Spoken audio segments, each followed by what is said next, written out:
This is a Pudgy Penguin, and the same team that brought these penguin NFTs to life on the shelves of your local Walmarts and Targets are now entering into the L2 race with their consumer-focused blockchain, Abstract. The team behind Pudgy Penguins spearheaded one of the most remarkable comebacks in NFT history. And it has to make you wonder, how is Igloo Inc.'s approach going to be different from what we've seen before? And will it actually be transformative to the landscape of consumer crypto? As I've been doing research for this video, I even found some of my own personal beliefs about how I see consumer crypto playing out being challenged. So let's break down everything you need to know about Abstract and their approach for bringing consumers on-chain at scale.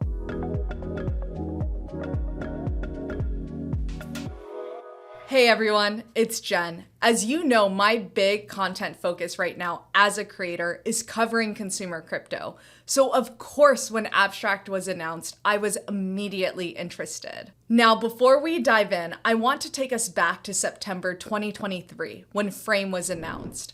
For those of you who don't know, Frame was intended to be an Ethereum-aligned rollup with the goal of creating a home for NFTs with streamlined royalties and a creator fund. Fast forward to June 28th this year, Igloo Inc., Pudgy Penguins' parent company, actually acquired Frame and announced that Frame co-founders Saigar and Beans would be contributing to a new Ethereum L2, Abstract, alongside the rest of the Igloo team. At the time, I think what was particularly interesting about this announcement was the excitement coming from the NFT subset of crypto Twitter.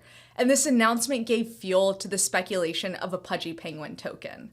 So now it's been a few months since Abstract was announced, and here's what we know so far.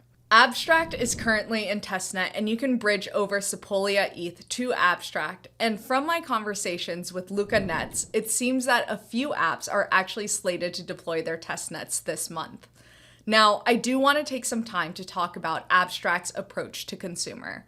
Earlier this month, Luca published a blog post, What is Consumer Crypto?, which lays out the vision for Abstract, and if we read in between the lines, we can actually see a bit of how they're planning on building out their ecosystem, which apps they'll want to bootstrap first, etc. At a high level, Luca defines consumer crypto as the adoption of blockchain-powered applications that serve billions of people in their everyday lives for personal use.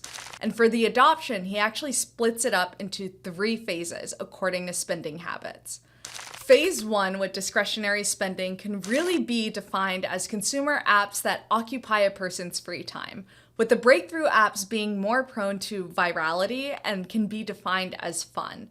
And they're built on Web3 rails to basically address the barrier to entry for businesses that have to deal with things like fees, geo-restrictions, chargeback risk, and censorship. Consumer categories within discretionary spending include gaming, social, trading, casinos, betting, digital collectibles, and tokenized culture. So from Luca's perspective, this is the first phase that will drive consumer adoption to its first 50 million users. Then phase 2 can be defined by necessary spending.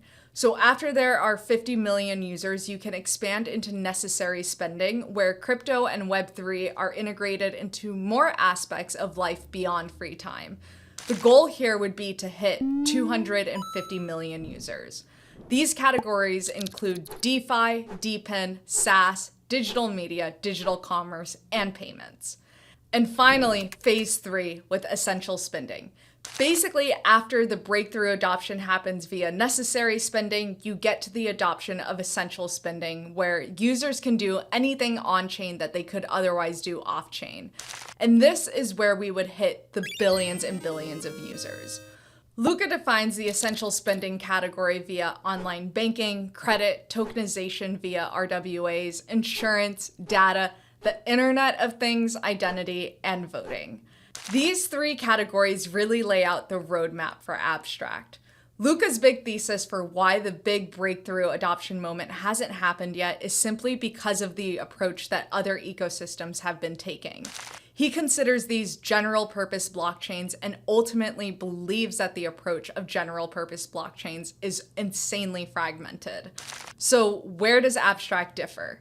You can actually see that here. Abstract is basically focusing on curating something like a digital Disneyland for phase 1, then expanding the goals as they are met. Interestingly enough, both Pac-Man from Blast and Luca have compared blockchains to being like cities.